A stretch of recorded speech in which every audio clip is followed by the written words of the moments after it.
Well, hello, Internet. We are live with a special episode of the After Party. And my goodness, has it been a while since we have done this? I am joined, of course, by Pastor Lance Hahn and his amazing shirt. Hello, Lance. I'm great. Look at my shirt. Yeah. I don't know what the heck. I forgot I was on the camera, and so I wore this shirt. I'm very sorry, everyone. Well, that's all right. It's all right. We'll forgive you. I, on the other hand, I live closer than Pastor Lance does. I was able to go home briefly this afternoon and was also wearing sort of a loud shirt, but changed into this. So you're welcome. Okay, so we have not done an episode of the After Party in a very long time. Just so everyone knows what's going on here, number one, Lance and I are approximately 8 feet apart right now. We are in different offices, but at the Bridgeway office. And Josh Oot is 8 feet to my other direction, possibly less, here to make snarky comments in the chat, as stated already by him, and help us moderate. But this is an hour of Q&A. So whether you have serious questions or silly questions, whatever, we're here for it. We have been here for a very long time today and probably should not be answering questions live on the internet, but we're throwing caution to the wind and we're going to go for it. And part of the impetus for this episode, Pastor Lance, is you are about to head out on a sabbatical. So why don't you tell us a little bit about that? Yeah. So this is great news for me. Hey, and we got bear hugging going on by Kevin. Hello, Kevin. And hi, everybody. Danielle and Lisa. Oh, this is fun. All right. Yes. So I'm going on sabbatical and it starts on Monday, which means I'm actually going to be with y'all this weekend. But I have all kinds of fun stuff going on. And really, we started this a long time ago at Bridgeway. This is my third sabbatical. We do it every 7 years, but it was 8 years since I did it last time. And we do that for all of our full-time staff every 7 years. So once again, it wasn't like some wink, wink, right? Something seriously bad going on. Pastor Lance is taking off.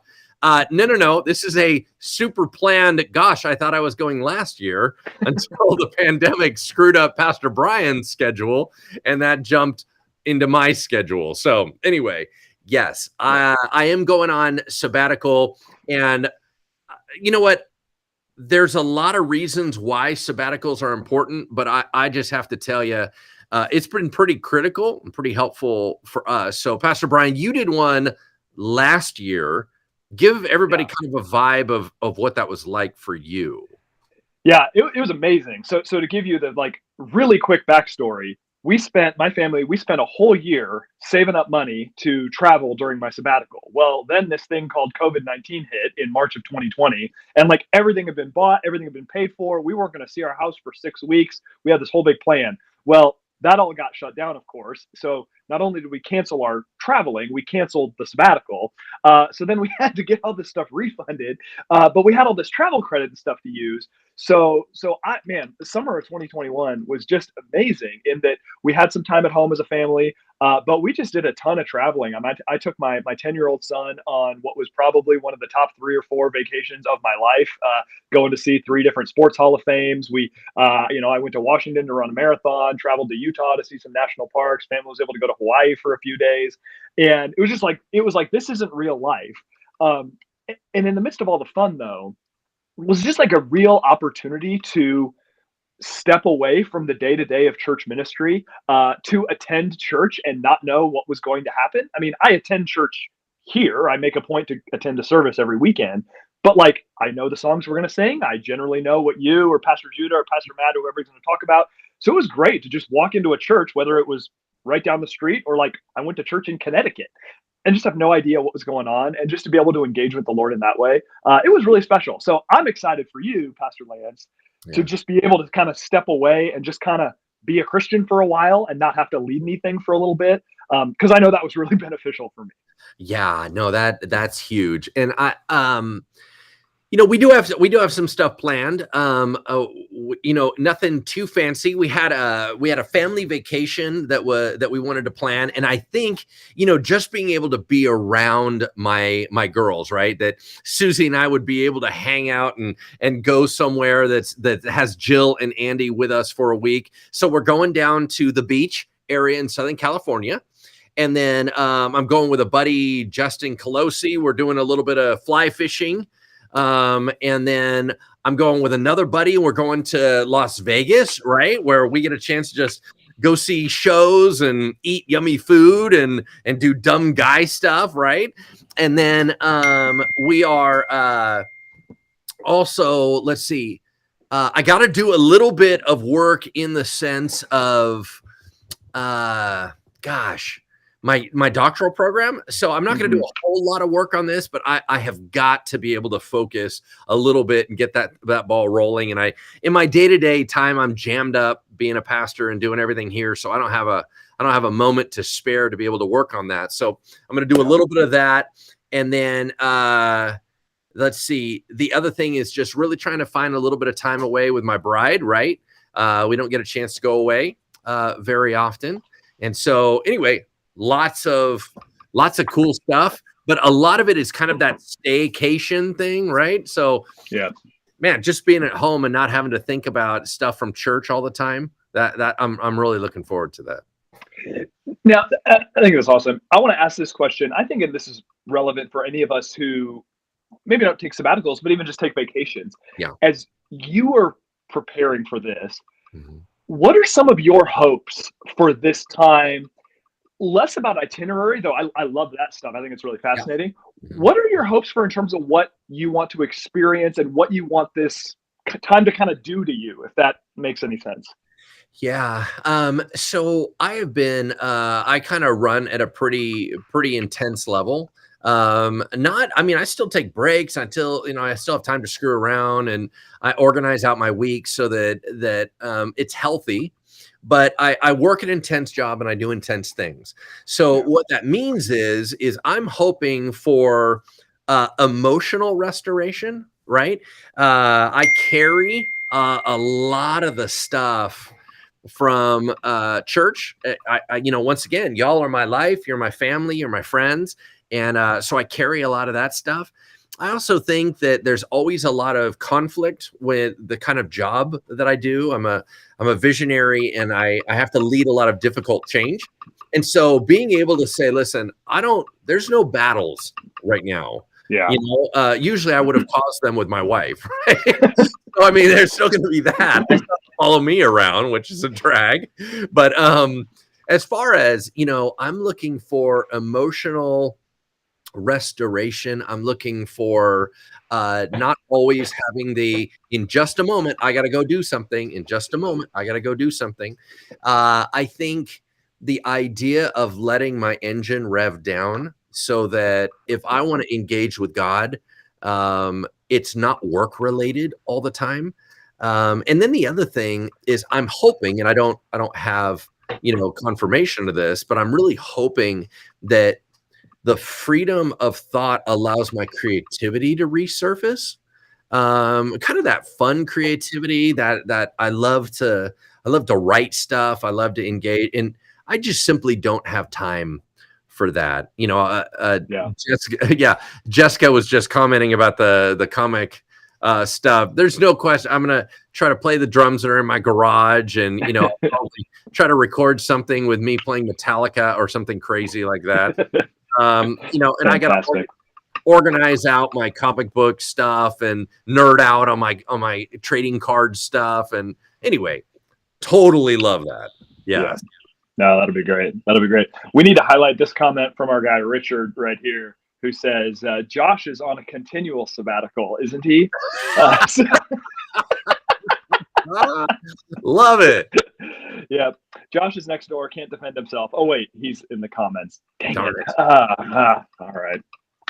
Well, I think that all sounds amazing, Pastor Lance, and I know that so many of us echo what has been shared in the comments, which is just, man, we're thrilled that you get to have a little bit of time off and get to rest a little bit. So once again, for all of you that have joined us, this is live Q&A. So if you don't ask questions, we will talk about very boring things that are interesting to us, and you don't want that. So go ahead and post your questions, and we're going to try to get to them, as many of them as we can.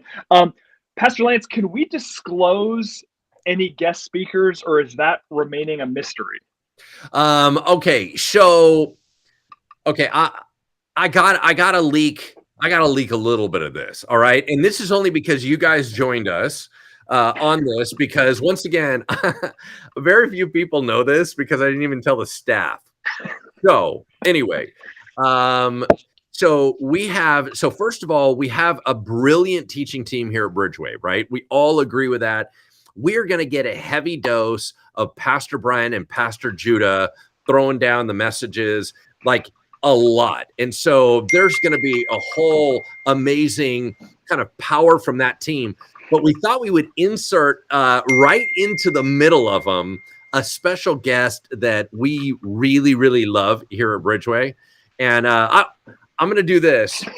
I'm going to have you guess who it is on the chat. Anybody have any idea? Oh, yes. I love this. Who it is? Because this is a special guest that if we bring in, always delivers if we have a guest speaker. So who is it?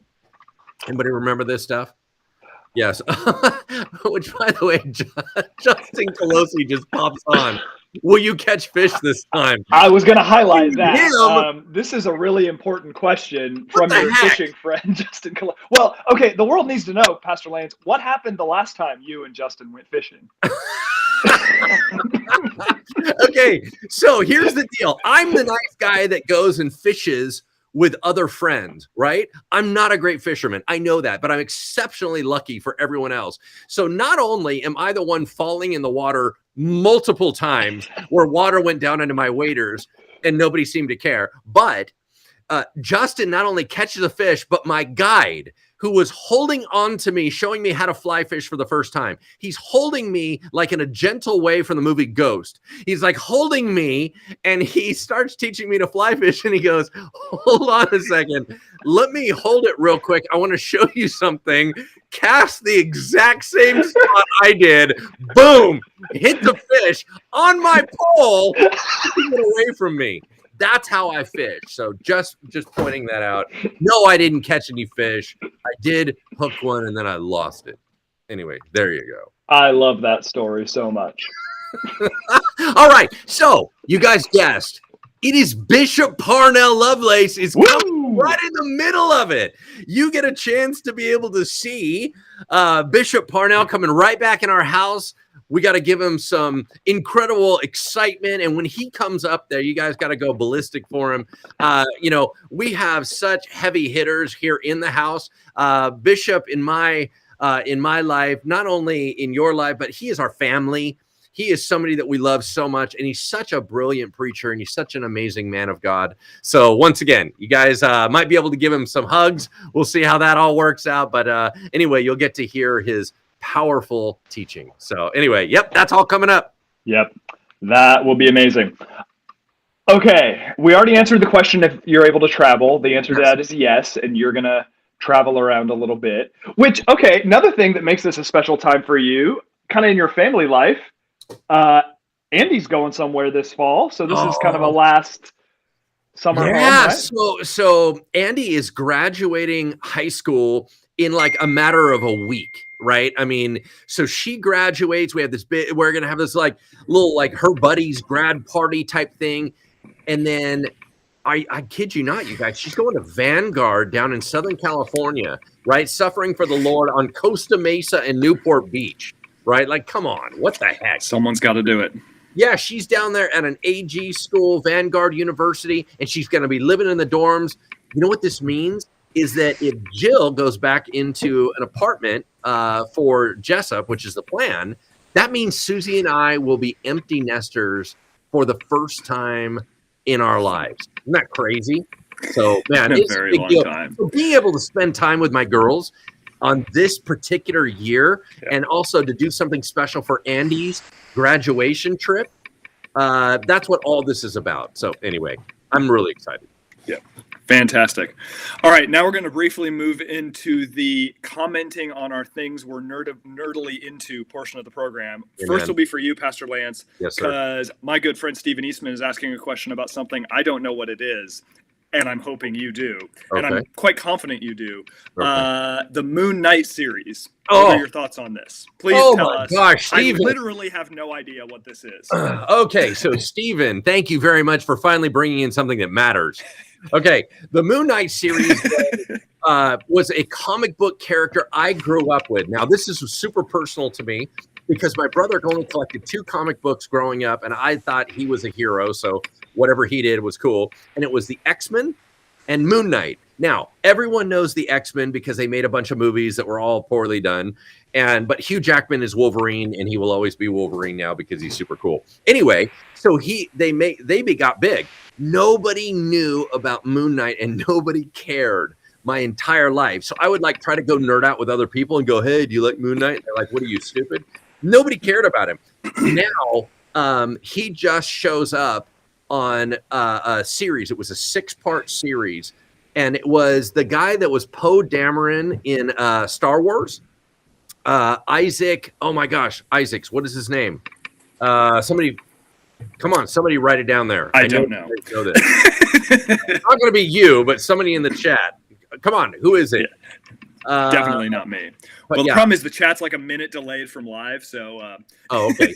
Anywho, so this actor just shredded it. It was so good, and it really delves into a character that has multiple personality disorder, dissociative disorder. Not Isaac Hayes. Josh, stop that. That is not true. Okay, that's a whole different dude. Anyway, he's no longer with us. We cannot talk about him. All right, moving on. So Moon Knight is a character that was really Marvel's Batman. All right, I'm done nerding out. It's an incredible series because of the acting. And it's a little dark and it's a little weird and all that stuff. So if you're not really into that stuff, by all means, pass by. But if you are a nerd, it's pretty awesome. Is it Oscar Isaac? Is that Oscar Isaac? Is that? Oh, come on, you guys. I think that might be it. Okay, hold on. I'm going to find out. All right. Talk amongst yourselves, Brian. Oh man. Okay. So all right, that was Pastor Lance's turn. Okay, someone else. I believe it was Larry Walker. My buddy Larry Walker asked me wants to know my thoughts on the Sacramento Kings coaching choice and that the Kings got the number 4 pick in the NBA draft that was just decided tonight. I am meh about the coaching choice, but this is the analogy I keep using for people. You can have the greatest chef in the world. If you don't get them good groceries, they ain't cooking a good meal. We just hired a new chef. We need some better groceries. So I think that's the issue. And then second, I'm thrilled we got the number 4 pick. I think they should trade it and try to get an established player. So that's my knee-jerk reaction. I have not had a lot of time to think about it. But anytime something good happens for the Kings, I'm excited. But also, you're not a true Kings fan if you don't fully believe they are going to screw this up somehow, because that is kind of their deal. So that is so true. Those are my thoughts. I gotta highlight something real quick. Okay, so wait, Terry yes, Loebland just put something awesome in the chat. She said, I made a visit to Bridgeway with my niece about a year ago, and I've been attending almost weekly since. I was raised Catholic, but I've never felt so connected than I do at Bridgeway. I'm a little confused. I don't even know where this is leading me, but thank you for being here and making me feel so welcome.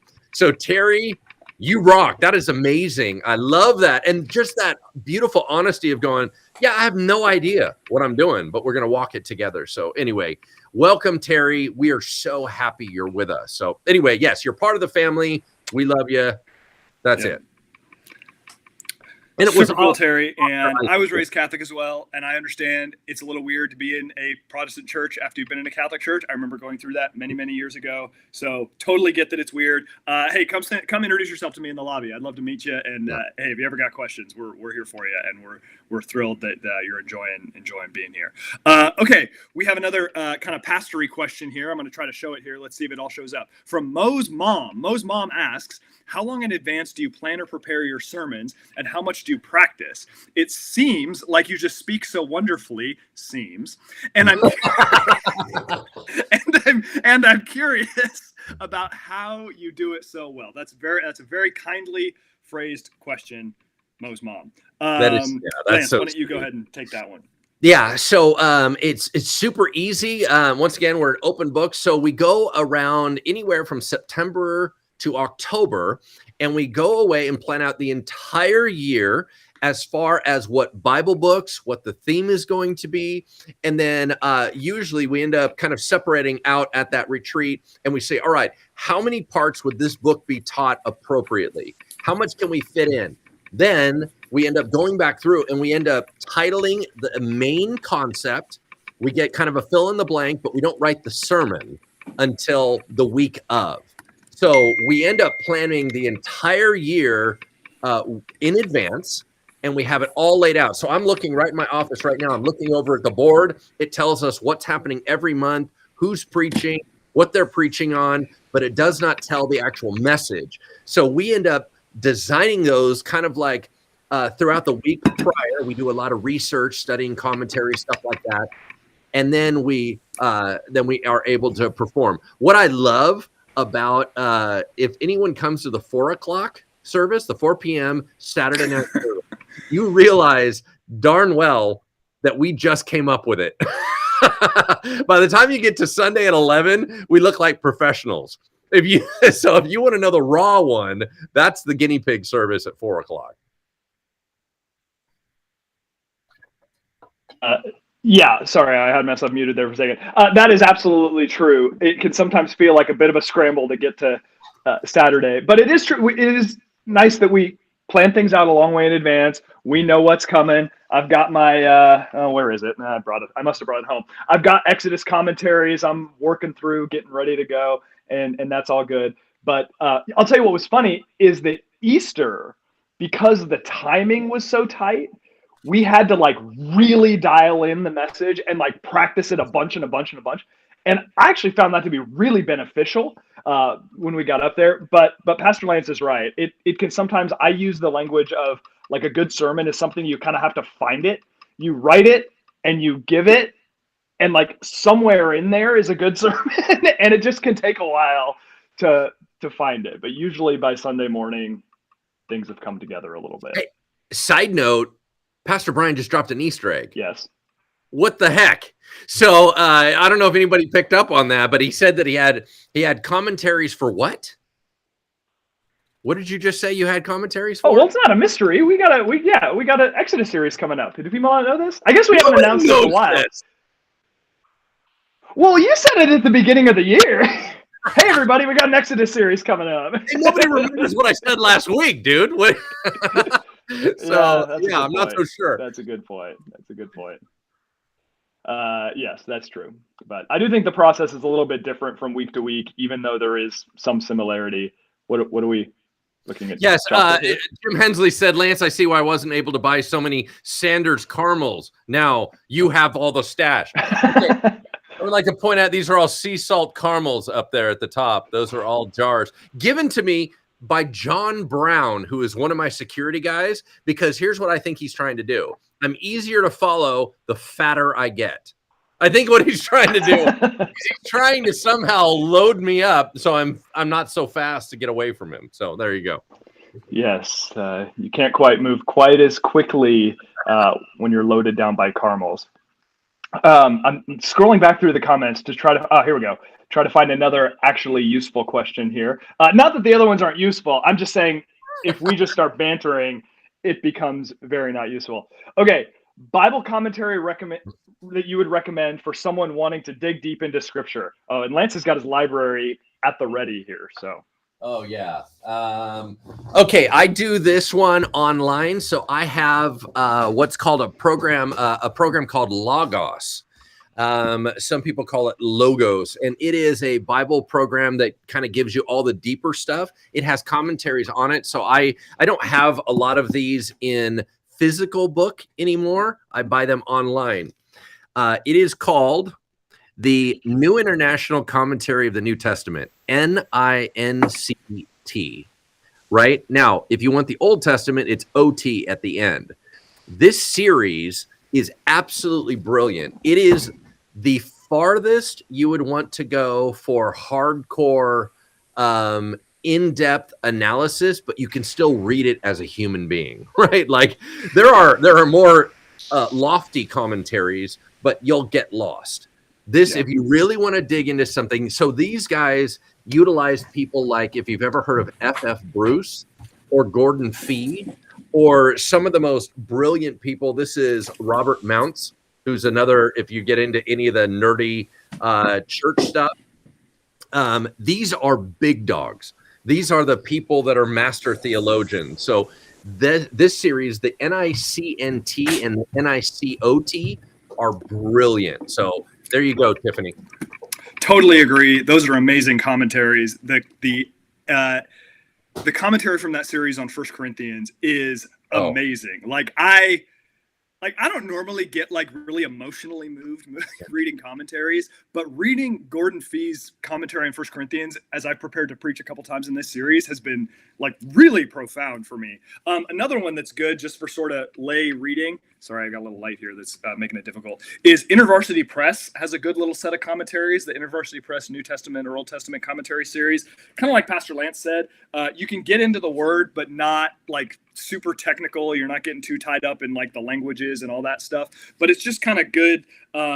It's a step beyond devotional thoughts, but it helps you kind of understand the text in its historical context and all that. So I've been a fan of InterVarsity Press's commentaries. I'll be honest, I haven't actually found these to be super helpful for preaching, but in terms of informing my own Bible reading, they've been really good. So, and I'm a huge advocate of having a good study Bible. The ESV study Bible is really good. The NRSV has some good study Bibles. I don't know. Some people say oh no, you just need to read the text and that's it. I'm like, okay, I understand that perspective, but God has given us amazing tools to understand the text. Let's use them. So we're going to go on a little field trip here. Hello. Okay. Over here, so if you can see that shelf right there, it just says Bibles. So we are going to be moving my office along with everybody else, but all of those are simply different versions of the Bible, and a lot of those come along with notes like the ESV study notes, stuff like that. They're so helpful for really quick reference. If you're reading at home and you're not doing some big prep, man, you just need a Bible with a really helpful commentary. And those can be really fast. ESV Study Bible. I keep it right here. It's a good one. So there we go. All right. What else we got here? There was some good questions. Catch a fish this time. Okay. I'm going to give 10 seconds to this question. What do I think about my brother running for Congress? Yeah. The number of politicians whose political activity I will comment on in any sort of official capacity at Bridgeway is 0. The end. Nothing else to say on the matter. I want nothing to do with it. Okay, moving on. Any advice for 2 people getting married for the first time? Oh, that's so good. Oh boy. How much time do you have? Yeah, totally.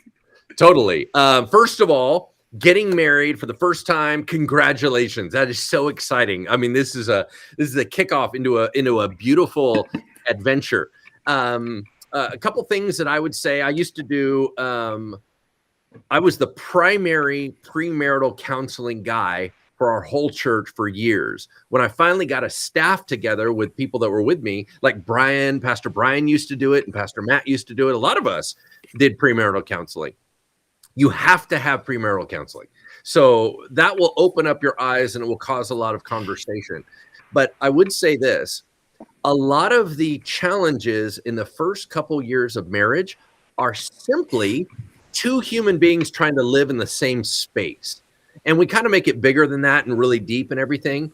A lot of it is the idea of someone is constantly up in your face and there's not a lot of time. When you date, you tend to have kind of good or difficult experiences and then go away and reflect.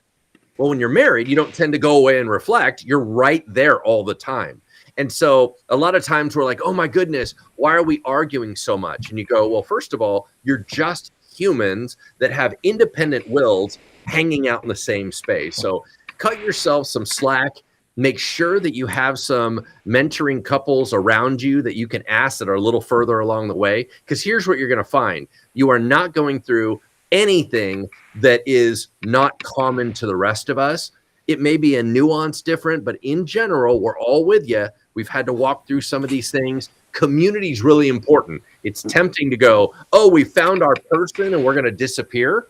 That is a terrible idea. You can have some time to withdraw, to have some beautiful quality intimacy time, but really, you got to have some connections. So anyway, what would you say, Pastor Brian? Yeah. I mean, it's going to be better and harder than you think. That's sort of my take on it. And I agree with everything you said. Excuse me. But I simply want to reinforce something that you pointed out, Pastor Lance, which is just that idea of there is nothing new under the sun. And these paths of challenges in marriage are well worn. And even as my wife and I have navigated different things in our marriage, I'm sure, Pastor Lance, you and Susie have navigated things. It is helpful for me to realize, like, we're not that unique, that couples deal with these types of challenges all over the place, that it's not like, oh, every other marriage is perfect and like we're, not getting along on a particular day or whatever. These are really, really, it's helpful to me to kind of go, okay, this is a well-worn path that people have walked before us. What can I learn and how can I grow and how can I get better, instead of just freaking out that, oh my gosh, like marriage is hard. Well, guess what? Relationships are hard. So I find that to be really helpful. And then, like you said, being rooted in community is just, there's no substitute for it. There really isn't. So, amen. Yeah, that's good stuff. All right, let's see what else we got here. Do you want to talk about the land? What's the plan for the land around Bridgeway? Yeah. So just to kind of let you guys in on some special stuff, we've been working with a company called Plain Joe Studios, who is a Christian-owned company. They're down south. They came out of Disney. So there were some Disney Imagineers, and they ended up creating a company, and they do all kinds of spatial design. They've been working with us for a little while now. And we're going to work quite a bit. And they're actually helping us discern what we can do with the land so that we can know what is down the road. What's down the road in 3 years? What's 5 years? What's 7 years? What's 10 years? And the stuff that they are coming up with, kind of drawing things out of Bridgeway and finding out what our passion is and what God's doing with us. The excitement that when you finally get a chance to see some of the dreams of what we've worked on and what it really could look like, we're starting to see it emerge, and it's absolutely stunning. So we would bridge the land, the new land, and this one. It'd be one big cohesive campus. But we really just had some time in this last month to actually talk about what would it look like? What would the design be? What would the layout be? How would it? I mean, it's all of that. We're starting to see it come together now because we have to live in the future now. So very exciting stuff. Yep. It has been really, really fun to kind of engage all of that. So it is definitely very exciting. Okay, here's kind of a fun one from our friend Candace, who works with us here at Bridgeway. What are two of your favorite significant personality traits for each of your guys' wives and both kids? Oh, that's so good. Favorite personality traits. Yes. Okay. So for I'll work. Let's see. From my wife, I'll go through the line. So for Susie, this will sound so bizarre. So Susie is tenaciously practical, and what that means is that I'm a dreamer. I have a lot of ideas constantly, and I would probably run our family into the ground. And all the health of our daughters is Susie, right? I'm the reason why they laugh and smile and screw around. I'm the reason why they procrastinate, right? I have a lot of beautiful traits I've given them, right? But it really, the fact that they're healthy young women of God and all that is Susie. So in her hardcore practicality, it has allowed us to have a sustainable household where there's joy and vibrancy, but there's groundedness and foundation. I think for Jill, I think that she has this, it's so funny. I watch her light up around little kiddos, older folks. She has this deep need to love on, and she's a little bit of a squishy. And so she is constantly like pulling in emotions from everybody else. So her big heart and her desire to like check and make sure everybody's okay. I think that's one of my favorite things. Andy is a mini me. She and I have a very easy like mind link. And so she is super funny and witty. And so we will screw around and joke around together, and she can track with me on that type of humor. And so anyway, those are my three. Brian? Awesome. So my wife, Christy, is, first of all, an incredibly hard worker. And if she sets her mind to something, she will go for it. She has an extraordinarily demanding career. She has undertaken huge projects around our house, sometimes with varying degrees of enthusiasm from yours truly. But she, and I think especially with her job, the excellence that she brings and the thoroughness that she brings. She works with young children. She's a pediatric occupational therapist. Her willingness to navigate the system to try to bring benefit to people. She just works really hard for that. And then secondly, she's an advocate for the underdog. So she'll really stick up for people. She'll stick up for, I'm the sort of parent where like, if something's going on with our kids, I sort of assume it's their fault. Whereas like she'll be the one to step in and defend them, which is great. She's a better parent than me in 100 different ways. I know she'll have my back when I need her to have my back. She just really, really cares and kind of sticks up for people when she feels like they need someone in their corner. And that's a beautiful quality that shows itself in ways big and small all the time. So and so many other things I could say, but those are the first two things that come to mind. Okay, so Matthew is my mini me. I have told him there is no human being on planet Earth that is more like me than him. There is no human being on planet Earth that is more like him than me, right? So we have that same as you just described, Lance. Easy connection, similar interests. I have loved I've coached Matthew in probably 15 seasons of sports, and we just love it. There are very few things I would rather do. I tell him he's my favorite person to watch a Kings game with. That's like half the reason I keep my season tickets is because Matthew and I have so much fun when we're out of the house for 4 hours total, just talking about basketball, talking about the game, checking in with each other, having a good time. So I love that he's like me. Maybe that sounds weird, but I love that he and I can connect, whether it's over sports or even, he's just developing a heart for the Lord, and he's someone who I can pray with, and we'll pray for different things. And anyway, he's a great kid, and I love him. And then Joey. So I'd say, Matthew is my favorite person to go to basketball games with. Joey is my favorite person to go on adventures with. So he's my adventure buddy. When he and I are hanging out, we're riding bikes, we're climbing rocks, we're doing stuff, and he's into that, and he's really in his happy place when we do that. So I love how adventurous Joey is. And then also, Joey, when he's in a good place, can be incredibly kind. And like you see the way he is around animals, or you see the way he helps his friends. And when he's in a good spot, I just love that element about him. And I always try to build that up in him, just reminding him, hey, God made you really kind. God made you really kind. And I think that's special. So there we go. Those are great. Those are my things I love about them. So yeah, I think we would both agree we are quite blessed with wonderful wives and wonderful children. It was asked we would be doing a Revelation study soon. We don't have one planned, but Pastor Lance, you did a line-by-line teaching through the book of Revelation several years ago. I believe those sermons remain some of the most popular in our sermon archives. When was that series? Do you remember? I think it was before my time. It was a while ago. It was a long time ago. I've still always said this. It was the number one series that was over my head.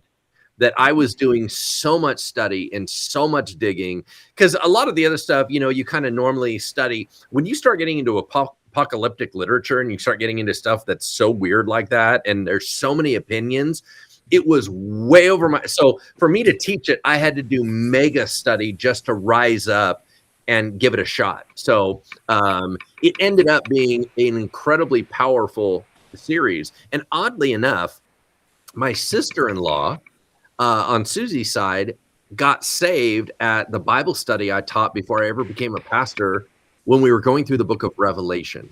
And it was so I have kind of a beautiful tie, because somebody that I love found their love with Jesus Christ while talking through the book of Revelation, which which just seems so random to me. That's pretty awesome. But hey, that's what God can do, right?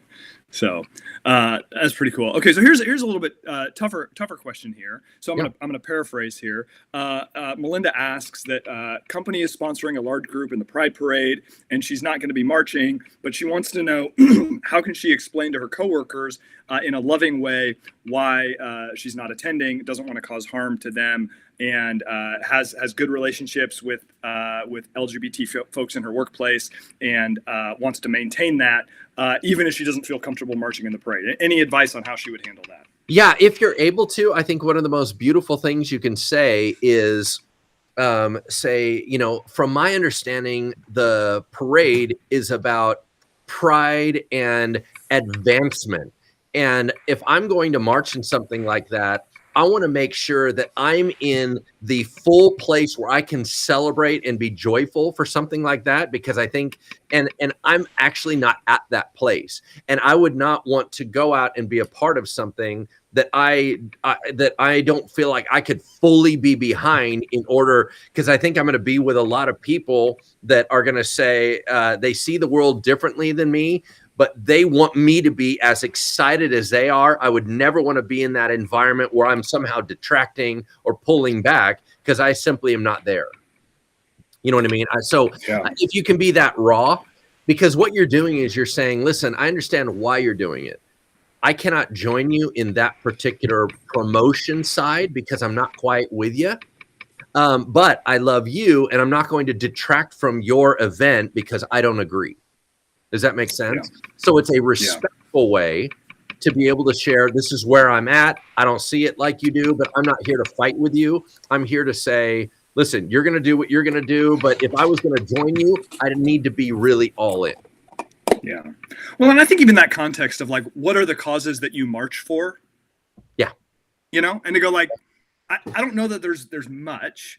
Mm-mm. So, and I think there are tons of opportunities, especially when you have a personal relationship with somebody, to express your love and support and acceptance of them in 100 different ways. I've talked in different environments about how like we somehow like act like acceptance and affirmation are the same thing, and they're totally not. Mm-hmm. Like none of us would like fully affirm 100% of like what anyone else believes, but we can still accept each other. So like, anyway, I think acceptance and love and community and friendship and fellowship and care and all of that can and ought to be expressed to our coworkers, regardless of their sexual orientation. Yep. But so I think we can make it clear that our lack of participation is not meant to be some sort of slap in the face, right? Yep, that's right. No, that's good. And once again, it's always being loving and respectful. Just because you don't feel like maybe it's God's best and you can't be there, you can affirm the idea of going, oh, I love you, have a wonderful time, you know, that kind of like, hey, you know, I can't be there with you. Yeah. Mila Champ, March for Sabbatical. Amen. Yes. There was a question. I don't know if we got a chance to capture it yet, but Julianne Welch, she asked a beautiful question. She said, can you speak on anxiety and fear? Was diagnosed with anxiety and panic disorder a few months ago. Growing in the Lord in many ways, still a lot of fear of the future. Love the Bridgeway family. So Julianne, first of all, we absolutely love you too. I think it's beautiful that you're willing to walk with us in your journey. You know that has been a big part of my journey. We want to be very open about that kind of stuff. Listen, we're not alone. We don't have to hide this stuff. The first thing I would tell you is that there's a lot of different reasons why we deal with fear. And some of them have absolutely nothing to do with whether or not we're a good Christian or trusting the Lord or whatever. That's like saying, well, if you trusted the Lord, you wouldn't have broken your leg when you twisted it that one time. You're like, well, what does that have to do with me being a Christian? Well, it doesn't. So once again, if it's a chemical issue, I just need you to understand that sometimes our bodies go through stuff and we always go, well, gosh, I thought the Bible said that I should be able to handle all this. No. It did not say that we would not have struggles and challenges. So first of all, I'm with you. Totally get it.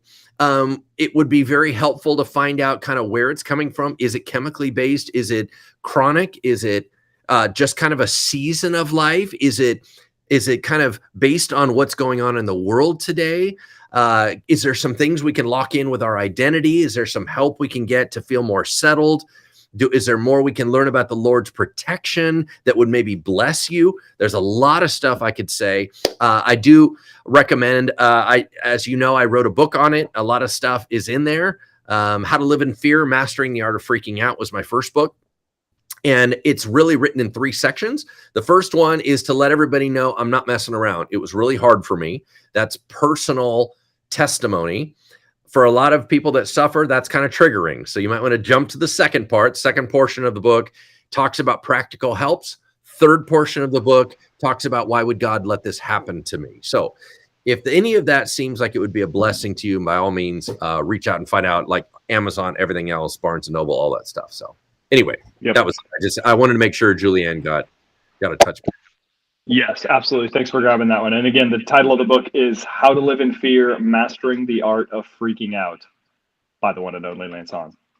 Want to give a quick a quick shout out to Paul Everts, who was the band director at my high school, Granite Bay High School, while I was there and is now attending Bridgeway. Commented there. I don't know that my dream was to become a pastor while I was at Granite Bay High School, but that dream germinated and eventually grew. So here we are. But so fun seeing you around. It's weird that you feel the need to call teachers Mr. even all these years later. I don't know. Whatever. That's so good. That's just odd. Okay, so hey, listen, everybody, we've got 14 minutes left. We got a couple other questions here, but if you want to rapid fire some out to us, that would be fun to be able to end our time. We're going to answer a somewhat serious question, which I think is good, once again, from our friend Candace, that might be beneficial to you all. And then we want your weird, silly questions for the last 13 minutes. Okay, how do you balance reading the Bible for personal refreshing versus deep study to really understand what's happening? Honestly, Candace, I can't shut my brain off. I honestly, that is a discipline that I have to do. I have to shift into a whole different mode of just saying, and personally shut off the overthinking and saying, Lance, you're going to miss it. You're going to miss it. If you keep digging, you're going to miss the overall theme. The Holy Spirit's trying to talk to you. It is a strain to not read deeply or for the purpose of teaching. So that would be my answer. What would you think, Pastor Brian? Yeah, I hear you. It is definitely a little bit of a challenge, but I find for me, I have to be careful to not allow sermon or teaching or for every time the congregation sees me on stage, there's probably 10 other times where I'm teaching in a smaller environment, and I have to be careful to not let that prep time be my devotional time. So I find for me to just have times where I am actually doing the opposite of what I told everyone a while ago, where I don't have a bunch of study notes out and I'm just reading and I'm reflecting. And often what I find is most transformational for me is actually just meditating on familiar passages. I have just a handful of passages that I'll just return to again and again and again. So I can have a little easier time turning my brain off, but I have to be intentional about it, if that makes sense. And just turn off that part of my brain that is reading for an insight to share, because when you're constantly needing to share things, you sort of always want to keep that tank full of oh, I could share this, I could share that. And I don't know, I find I need to not do that sometimes. No, that's good. So, that's good. I wanted to highlight two quick things. One is Kevin Dacey, you mentioned that you wanted to support the first responders banquet next year. I think that's super awesome. Let's partner together. I saw that Josh reached out to you and just said, hey, we can be in touch. But I just thought that was super cool that you had a heart for our first responders. We do too. The other thing was that Sean McDuffie said something. He said, hey, is it normal that sometimes I just can't watch some of the shows I used to watch? I was into Ozark and I was into a bunch of stuff. And I feel like it's just sensitive right now. I just wanted to highlight, because that's brilliant. Super good question. Sensitive. You're being sensitive to what the Holy Spirit is doing with you. And you know what? This is not my season. I don't need any of that garbage in my head. So even when I'm talking about Moon Knight and joking around about all this stuff, there's some dark stuff in there. And sometimes it's triggering to some folks. And sometimes the Holy Spirit's like, hey, I don't want you into that right now. You realizing this is where God has me. It's not only normal, it's brilliant. That's how you live the Christian life. You're constantly checking in with the Lord. Just because you used to be able to do it doesn't mean this is a good season for you. And just because you can do it now doesn't mean it will be the season for later. So there was such beautiful wisdom that was pouring out of you. I just had to highlight that. Sorry, go ahead. 100%. Pay attention to how the media you are consuming affects you. And if it's affecting you negatively, stop it. I mean, that's a discipline that I use for myself. So I don't think it's odd at all that you would go, hey, this isn't really rubbing me the right way, or this is just not what I need right now. So, yeah, great question. Hard hitting one here. Do you floss or brush first? Yeah, no, you got to floss first. What? No, you floss first. Here's why. You're disturbing and moving the garbage within your mouth, and then you got to clean it all up at the end. That's the point. Because if you brush first and then you disturb something and it's like halfway there, you didn't get the rest of it out. So I'm just saying, are you a different? You're like I am like what, like up is down and left is right now. I've never even thought of flossing before you brush. Like this could be like life changing here. Okay, so, let's think about this. Let's think about it right now. How does the dentist do it?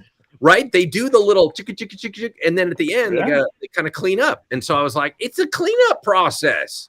That's a good point. By the way, I don't want to get anything really weird or creepy, but of course it's kind of my nature. I just had a long conversation with my daughter, the mini me, about that many adults still stand up to wipe. And I just didn't know if we needed to throw this out, but I realized that when you're a little kid, you stand up because your parent has to do it, and then nobody ever has a conversation with you that you can do it while sitting down.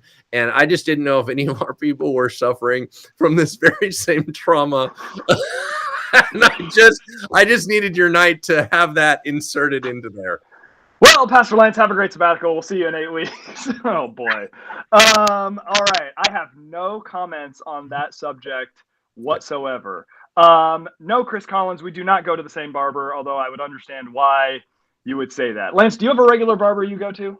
I had the same lady for 9 years, and she quasi-retired, and I became homeless. I became hair salon homeless, and I went to a brand new person, and I kid you not, here's how the story went. She said, what are we doing today? And I said, well, I usually do a 3 on the sides and I leave the top longer because I like to make it messy. And she goes, yeah, that's a 1. What do you think? I'm sorry. Were you going to put it back? Like, what do you mean? What do I think? I want the other side to match this side is actually what I want. And so anyway, the whole, what do you think? That's a 1 from a 3 anyway. So but I told everyone, and I'm going to say this till the day I die, when I got this haircut, I ran faster. I'm aerodynamic. Like I'm running and the wind is just whizzing past my head. It's beautiful. You must be really fast, Brian. Oh, so fast. I can see her going like, this is a 5. What do you think? If you ask for a 3. Oh no. This is a 1. Really, yeah. Yes. Wow. Yeah.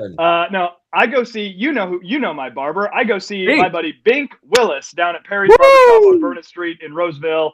I went and told him, I said, hey, I've been doing my hair the same way for 7 years. We need something a little bit different. So he gave me a little bit different, and I kind of like it. So it's fun. Not hugely different, but a little bit. Bink's an awesome guy. He is legit. I'm not a motorcycle guy. He has a very cool motorcycle. Okay, Melinda wants to know, does the church have a mental health ministry? So for mental health, we have our Soul Care Counseling Center. It is a professional counseling center, and you will not find higher quality care for less money anywhere in this town than you will at Soul Care. My good buddy and Lance's good buddy as well, David Heitzler, is now the big boss over there, and he's doing amazing work. So soulcare.church, or you can link to them from our website. And we also have, not necessarily, this wouldn't qualify as mental health care, but we have chaplaincy and Stephen ministry and all sorts of folks who can kind of walk alongside you during difficult times. I don't know the answer to this question, Lance. Is the talk you did on panic disorder several years ago still available to watch? Ooh, I'm guessing. I'm trying to think of which one that is. I've done too many of them. Was that the one at church for my book release? That was where my mind went, but I don't know. Yeah, I honestly don't remember which one I did. But I probably talked on panic disorder probably 30 times in the last couple of years. And so I hope they're out there. So I wish I could answer your question. I'm not quite sure which one it was. Yeah.